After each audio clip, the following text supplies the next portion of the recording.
السلام علیکم ناظرین، بہت بری خبر پہلے میں نے آپ کو بتایا تھا کہ اسرائیل اور فلسطین کے درمیان معاہدہ ہو گیا ہے اور پوری دنیا میں مسلمان جشن منا رہے تھے، بلکہ مسجد اقصیٰ کے اندر تو میں نے آپ کو یہ بھی بتا دیا تھا کہ مسجد میں نماز عید ادا کی گئی۔ آج جو عید الفطر کی نماز تھی وہ ان سے مس ہو گئی تھی، وہ نہیں پڑھ سکے تھے۔ آج عید الفطر کی نماز ادا کی گئی اور جمعے کی نماز بھی وہاں پر ادا کی گئی مسجد اقصیٰ میں۔ ناظرین، ابھی ساری دنیا میں یہ جشن جاری تھا کہ کیا معاملہ ہوا کہ اسرائیل نے دوبارہ سے وعدہ خلافی کر دی ہے۔ ناظرین، میں آپ کو زیادہ لمبا چوڑا کچھ نہیں بتانے والا، لیکن میں آپ کو یہ خبر کی طرف لے کے جاتا ہوں۔ وہ الجزیرہ کی خبر ہے جس میں وہ بتا رہے ہیں کہ اسرائیل نے وعدے کی خلاف ورزی کر دی ہے اور دوبارہ حملہ کر دیا ہے فلسطین پر اور مسجد اقصیٰ میں نمازیوں کے اوپر جو کہ وہاں پہ عبادت کرنے کے لیے آئے تھے۔ ناظرین، یہ صرف الجزیرہ نہیں بتا رہا، بلکہ دیگر media houses new York time اور القدس ڈیٹرک بھی یہی بتا رہا ہے۔ اور اس کے علاوہ ناظرین، وہاں پر جو کچھ فلسطینی ایسے ہیں جو کہ اپنے کمنٹس کر رہے ہیں ویڈیوز کے نیچے، ان سے بات کرنے کے بعد ہمیں پتہ چلا ہے کہ جی فلسطین کے اندر دوبارہ سے اسرائیل نے شیلنگ کی ہے، لوگوں کو مارا ہے، فائرنگ کی ہے۔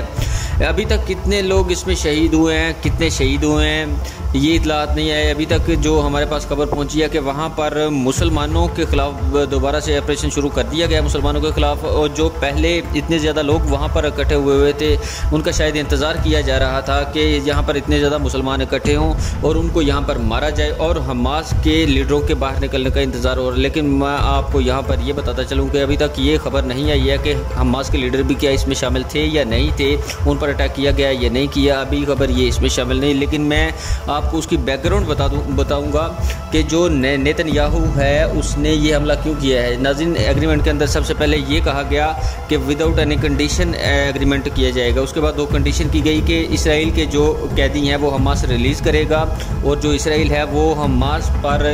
فلسطین پر حملے بند کر دے گا اور مسجد اقصیٰ پر حملہ نہیں کرے گا۔ یہ ایگریمنٹ ہو گیا تھا ناظرین، لیکن اس ایگریمنٹ کے بعد اسرائیل نے اس ایگریمنٹ کو توڑ دیا ہے اور یہ پہلی بار نہیں ہوا ہے ناظرین، یہ ماضی میں بھی ہوتا آ رہا ہے، ماضی سے بھی ہوتا آ رہا ہے اور اس پر آلریڈی شک کیا جا رہا تھا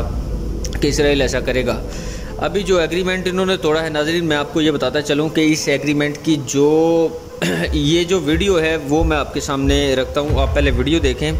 تو پھر بعد میں مزید بتاتا ہوں آپ کو۔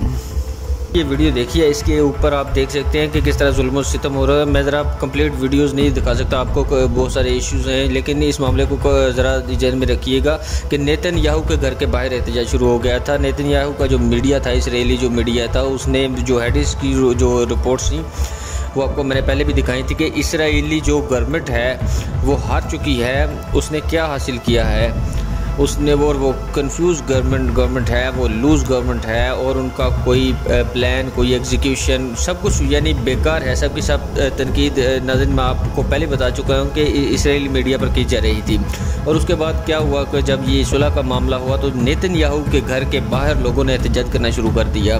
اور کہنے لگے کہ لوگ کہ بھائی تم تو کہتے تھے کہ ہم جیت جائیں گے۔ اور ناظرین، سارے معاملے میں اسرائیل کی جو مکاری ہے، اسرائیل کا جو بھیانک اور گھناؤنا چہرہ ہے وہ ایک بار پھر سے دنیا کے سامنے آیا اور اس نے وہ تمام معاملات کر دیے ہیں جس کا شک ظاہر کیا جاتا اور جس کے بارے میں یہ کہا جا رہا تھا کہ آنے والے دنوں میں یہ معاملات مزید سنگین ہو سکتے ہیں، اور بار بار اس بات پہ بات کی جا رہی تھی کہ کیا یہ ایگریمنٹ ہو گیا۔ بظاہر تو یہ ایگریمنٹ ہو گیا تھا، اب کہاں پہ وہ اسرائیل اور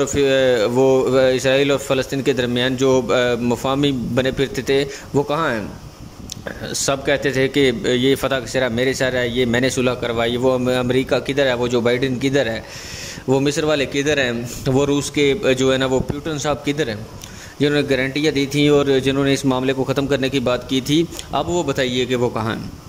اس سارے معاملے میں ناظرین میں آپ کو یہ بتاتا چلوں کہ حماس کا پوائنٹ آف ویو بڑا مضبوط ہے۔ حماس اس میں کیا رول ادا کرتی ہے، حماس دوبارہ حملے کرتی ہے اور حماس کس طرح سے اپنے راکٹس کو دوبارہ ایکٹیو کرتی ہے، یہ بہت بڑا کویشچن مارک ہے۔ اور اگر حماس نے اپنے راکٹس کو دوبارہ ایکٹیو کر دیا تو جو آئرن ڈوم سسٹم ہے جو اس کا ہے اسرائیل کا، وہ تو پہلے ہی آپ کے سامنے ایکسپوز ہو چکا ہے، اور اس کے بعد جو حماس کے حملے ہیں وہ پہلے سے زیادہ شدت سے ہوں گے، اور اس میں بتایا جا رہا ہے کہ اسرائیل تو پیچھے ہٹ سکتا ہے لیکن حماس پیچھے نہیں ہٹ سکتا، یعنی کہ آنے والے دن بہت امپورٹنٹ ہوں۔ ہم یہ سمجھ رہے تھے کہ معاملہ ختم ہو گیا، لیکن اسرائیل کی مکاری نے معاملے کو دوبارہ زندہ کر دیا، اور وہاں پہ جو لوگ خوشیاں منا رہے تھے ان کی خوشیوں پر پانی پھیر دیا ہے۔ لیکن ناظرین اب یہ سوال پیدا ہوتا ہے کہ اس سارے معاملے کے بیچ میں جو گرنٹرز تھے وہ اب کہاں ہیں اور اسرائیل کو روکنے والا کون ہے؟ پاکستان نے یہ کہا تھا کہ ہم وہاں پر ایک ایسی فورس بنائیں گے جو فلسطین کی حفاظت کرے گی اور انٹرنیشنل پیس فورس بنے گی، یعنی کہ پروٹیکشن فورس بنے گی جو کہ فلسطین کی حفاظت کرے گی اور اسرائیل کو ٹف ٹائم دے گی۔ اور اس کے بعد ناظرین یہ معاہدہ ہو گیا تھا اور اب یہ معاہدہ ختم ہو گیا تھا، اور اس کا مطلب میں یہ کہوں کہ اس سارے معاملے میں جو اسرائیل ہے اس کے لیے برا وقت شروع ہو گیا ہے، اور پاکستان، ترکی، ملیشیا اور ایران مل کر جو فورس بنائیں گے اب اس کو عملی جامہ پہنانے کا وقت آ گیا، اور مزید اسرائیل کے جو دعوے ہیں ان پر وہ بھروسہ نہیں کیا جا سکتا، اور فائنل وہ جو گیم ہے وہ کھیلنی پڑے گی۔ عالم اسلام کو بھی اور اسرائیل کو بھی بہت شکریہ ناظرین۔